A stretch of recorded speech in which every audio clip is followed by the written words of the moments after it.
newsletter that I publish every week. If you want to get to it, howtomarketagame.com/free. There's you get a free book when you sign up, 60 mistakes that I see all the time get made. I don't want you to get those mistakes. So that's what's there. Now, here's basically how it is. The new hype buildup is we're seeing from these developers, you have this big cataclysmic moment in your charts take off. This is the follower chart for a game called Peglin. Actually, the developer is right out there in the demonstration area of the expo floor. And you'll see no slow build up the old traditional way, and then something big, something cataclysmic happens, and the followers, and by extension, the wish list just take off like crazy. That is the new meta. We see this again. There's a game called Dome Keeper. Traditional marketing, social media, all the little things, small, slow build up. And then they have this huge demo launch, and then the wish list and the followers take off like crazy. Several of them. Some games, Slay the Princess, another local developer. They'll be speaking today, or I think tomorrow. Huge. They started with the big bang. They actually launched with a demo. They announced their game with a demo. Huge influx of traffic, huge boom right at the beginning, and that carried over for the rest of their development cycle. So why am I so obsessed with this like big bang moment, huge moments making Santa cry?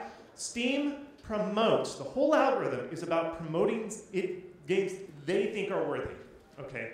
There are so many games on Steam. So what I did was, a couple months ago, I surveyed my entire community, my newsletter, and I said, just send me, when you weren't doing any marketing, a 7-day period of how many visits your Steam page gets per week. 7-day period, not when you're doing some big promotion.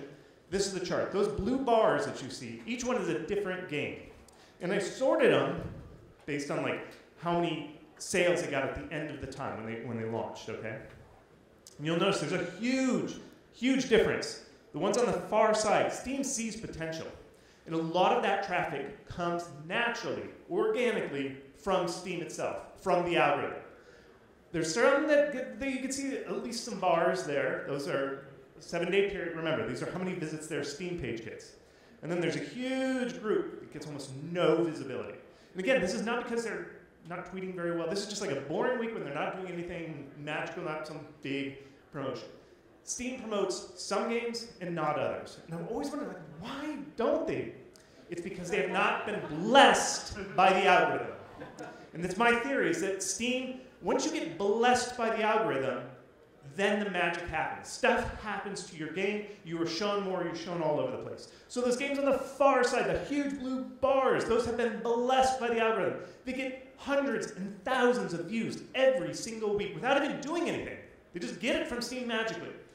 All these other games, it's not that they're bad. It's just that they've never had that big cataclysmic blessing that happened, okay?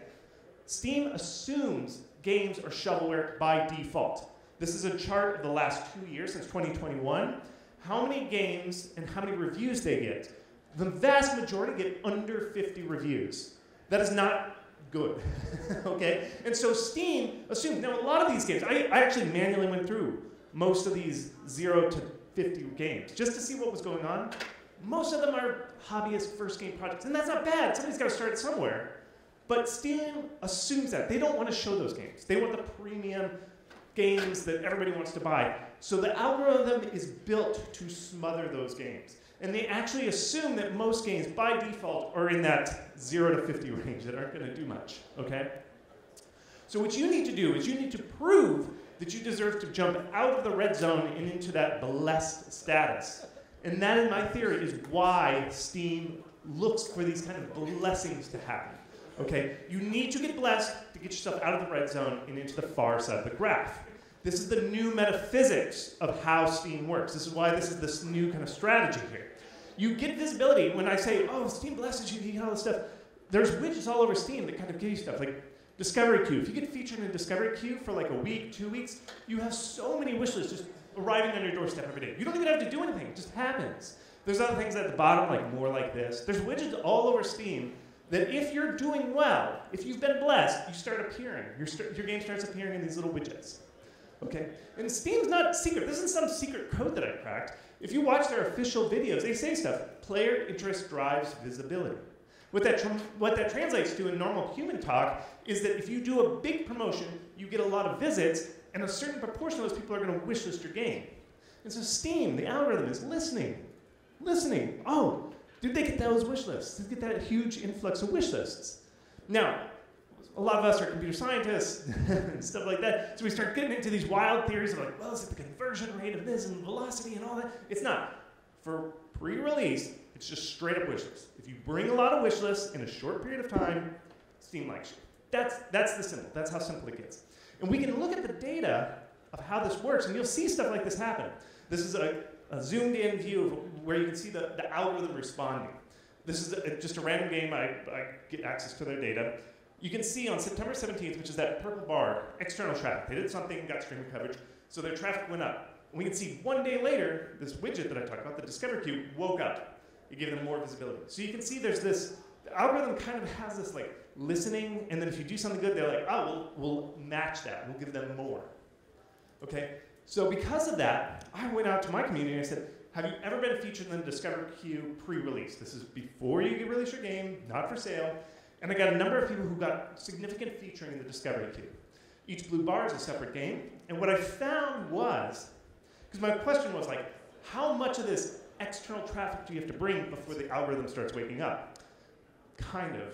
I think I found that the median was about 3,583 wish lists in a 7-day period. So if you can drive about 3,583 wish lists in that period, the algorithm starts liking those numbers. Now that's not, it's a lot of random stuff in there. It's not universal, because I saw somebody got 524 wish lists in a short 7-day period, and they got the algorithm to wake up for them. It depends. But the median was at 3,583. Okay? So this is where it comes back to the new theory. Is you need to trigger that algorithm by bringing as much as traffic as you can in a short period to wake up that algorithm, get those wish lists, and start the algorithm working for you, okay? Steam sees potential for those games on that far side. A lot of these games at the end, I see devs all the time, they're like, I just get no wish list. Well, what are you doing? Well, I'm just tweeting every day. That's not enough. You've got to really combine forces to get that spike, and then you wake up. Then you start ending up on the far side of that chart.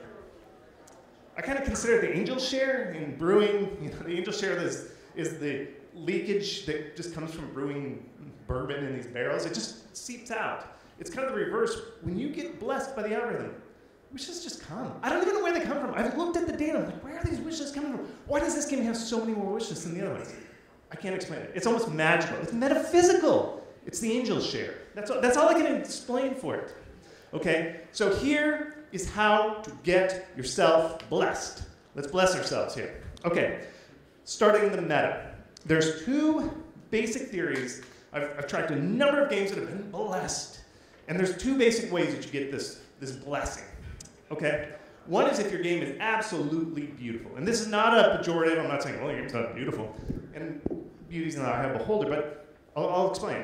And the second way is games that maybe aren't, at first blush, the most beautiful game. But they're so fun, people can't stop playing it. Okay? So I'm going to first look at beautiful games and how these games get blessed. Okay, this game, Tiny Glade, is on the front page of Steam right now for the Steam Next Fest. If you pull up Steam Next Fest, you will see it. I think it's like in the number 1 or 2 slots. This game's beautiful. The designers, the developers of this game, I think they used to work for Epic, like in their VX department, like making shaders and stuff. So they're very good at this. And they went viral with just a tweet that's black and white. That's the tweet, the first reveal of this game. The designer, she was just messing around with shaders, and she created this like visor curve that turned into stone walls. It's black and white. It's not even in color. It's not even a game at this point. And she just shared it and went viral. And she would just share just how the game works. And it would go viral. 4 million views on TikTok. Crazy. It's because it's a beautiful game. You just look at this game and you're like, God, that looks so beautiful. A similar game is like Sarah Hidden Kingdom. All they did was upload a chopped down version of their trailer to Reddit. They got to the front page of Reddit. 10,000 wish lists in about 2 days because it got 73 upvotes on Reddit. And if you look at those links, it's nothing special. It's not like they wrote some secret message in their Reddit post. It's a beautiful game. You build a city on the side of a mountain. That's what it takes. It's a beautiful game. There's no secret. Okay? Similar game, Memento, it's a cozy game. Similar thing. You can see the Steam algorithm took over. You see where it says Steam algorithm took over? They got featured by a bunch of TikTokers because their game is just so cute looking. It's so cozy that the cozy influencers picked it up. just took it over. Steam algorithm took over the rest, okay? So you get blessed nice and early. And the way you get blessed if you have a beautiful game is you just talk about your game. You share the game. Not cute memes or anything. You just say, this is the game. Look how beautiful it is. That's it. There's no trick. What I recommend for you, if you think, okay, maybe we have a beautiful game. And again, it's pejorative. It sounds pejorative, but it's really like in the eye of the beholder. I can't tell you. You could come to me and say, Chris, is my game pretty? I'm going to say yes every single time.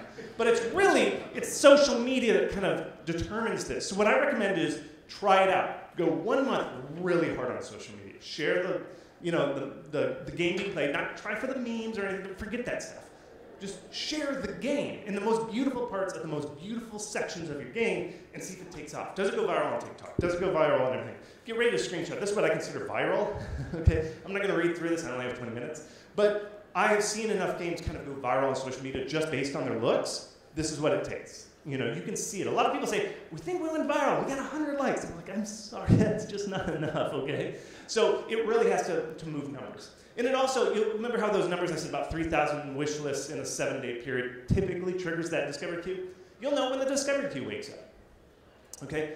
Now, don't worry. It's very rare to have a beautiful game that can just take off just based on social media. This is very rare stuff, okay? I promise. Just because you don't pass the test here doesn't mean your game's awful and just to the dustbin of history or anything. Very few games can actually do this. So, for non-pretty games, you're shifting your strategy. You tried the hell month of social media to just share your game. You are now going to the next phase, which is you're going to rely on your demo.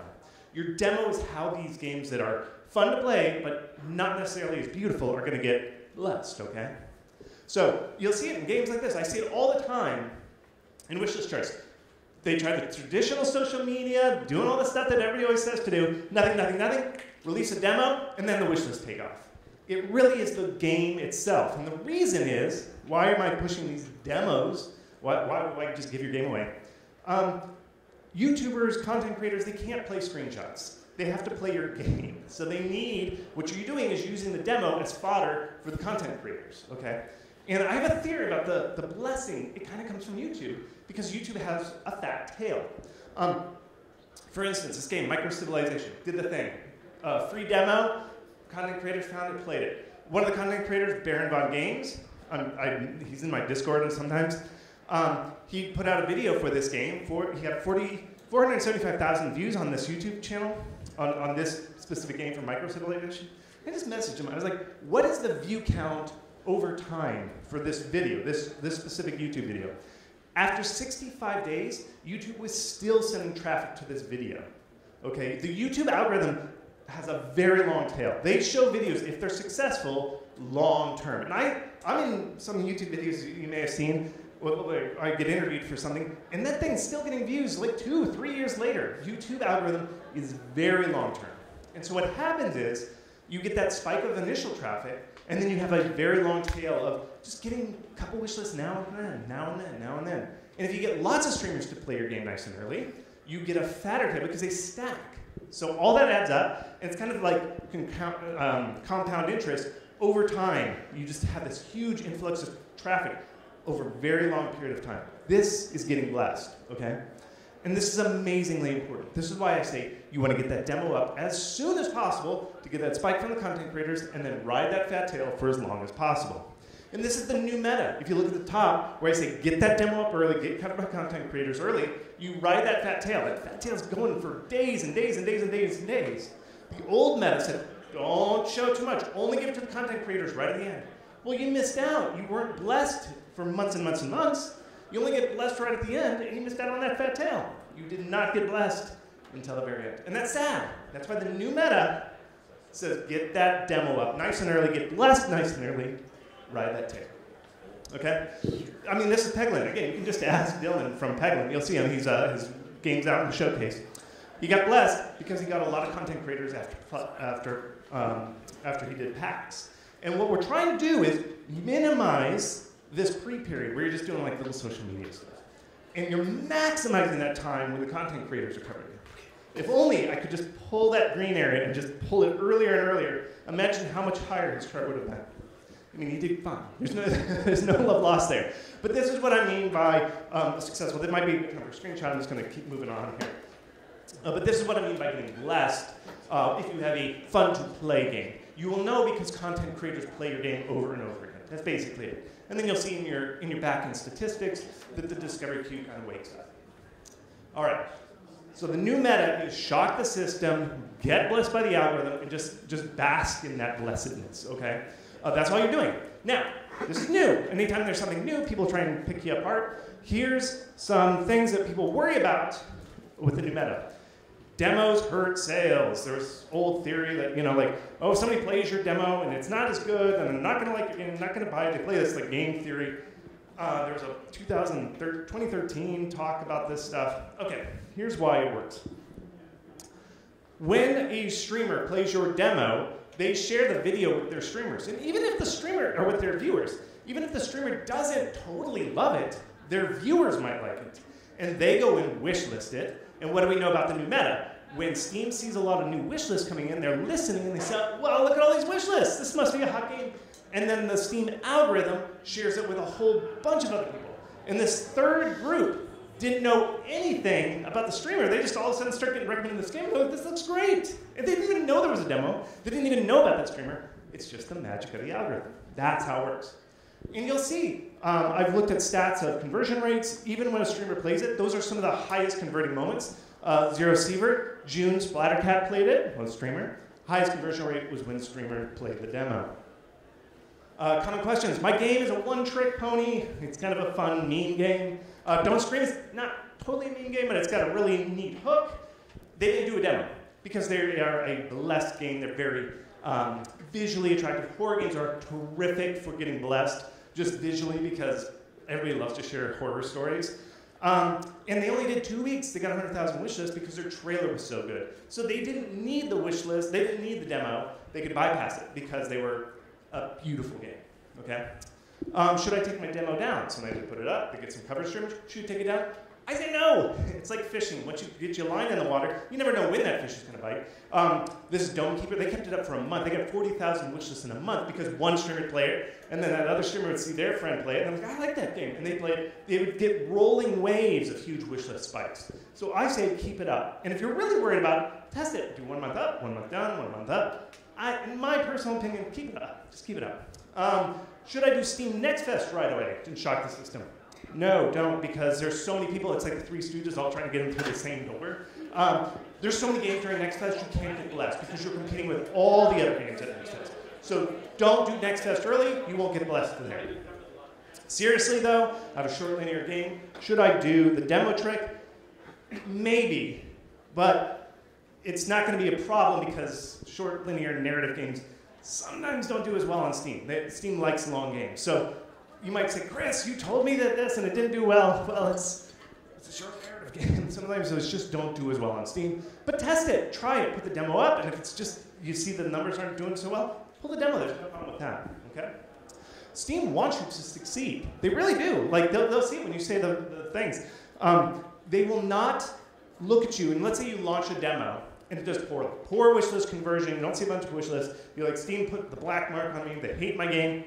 That doesn't exist. Steam has said in their videos, we do not put black marks on your game. We want you to succeed. So just keep that demo up, okay? Fix the demo. If you have that problem, pull the demo, fix it, put it back up again.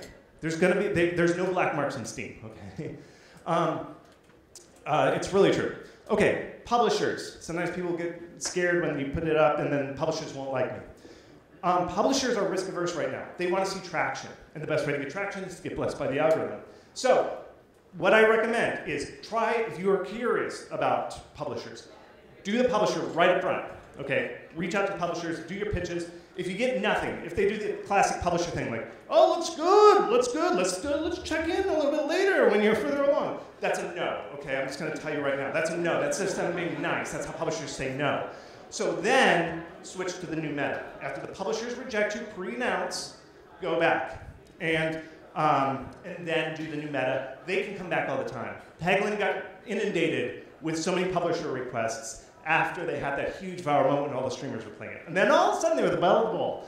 It happens. Publishers just want to see traction. And if you can get that with the new meta, then you can have your pick of the litter of the publishers. Okay? The other thing is people always say, oh, gamers will get tired of me. They're going to get exhausted of hearing me. Gamers do not get tired. I think somebody was talking about engineering achievements. Gamers do not get tired. They just do not. They're fully caffeinated. This is a game called Cosmoteer. For 4 years, this game was on Steam, getting marketed, pre-release. This is a conversion rate based on when the person originally wishlisted the game. You can see it is just noise. It is just a constant kind of 20% conversion rate. There is no correlation between how long ago the wish list was versus when they buy. I actually asked Valve about this, and they said, we don't see it either. And I trust them. I trust them. Okay? So, when should you start the new meta? I say it's when your game looks the best, and you know you're definitely going to finish it, and you definitely know this is the genre of the game. You're not like, I don't know if it's going to be a roguelike or a Metroidvania. When you decide that, make a good trailer. Visuals don't have to be final, but they should be, you know, in line with what the final game will look like. The final one that they kind of always say is, I will overexpose my game. Steam, right now, has 22 million people in-game. Like 22 million. Our chimp brains cannot process that number. We do not know what 22 million means. Starfield, at launch, at the biggest height of its success, was only played by 3.4% of Steam. Steam is so big, you cannot even fathom how big it is. There are not enough players on Steam to have seen your game. There's always an audience. Grand Theft Auto 5 is still one of the top-selling games on Steam. Who hasn't bought Grand Theft Auto 5 by this time, okay? Yeah, exactly. No, there's an inexhaustible supply of gamers on Steam. You cannot exhaust the Steam audience, okay? At our scale, indies cannot be shown to every single player. So there is no fear that, well, I've overexposed my game, everybody who would know about it knows about it. They're not. It is never-ending supply of gamers. And I'm going to finish this. I call this the new meta just because it's exciting and makes you all come in the thing. This is actually an old strategy, okay? The original Spelunky was put out for free. There was no marketing. Derek just uploaded a game maker build of this game to the Tick Source forum, okay? And just put the whole game out there. People loved it so much, were begging for updates, that then he decided, oh, well, I'll make an HD version for Xbox. Okay, this is a forever thing. People have always just put the game out there, looked for the explosion of content. This is 2008. Minecraft, same story. 2009, they just uploaded the full version of the game, all right? There was no like, oh, we're going to slowly build this up, slowly build this. No, they just put the whole game up there, okay? So let me just kind of mentally shift you to the way the old meta always was. It was like, oh, we're promoting to fans so they'll like us. The new meta, and what I've kind of come to understand is, you are not marketing to people to get you to buy their game. And this sounds weird.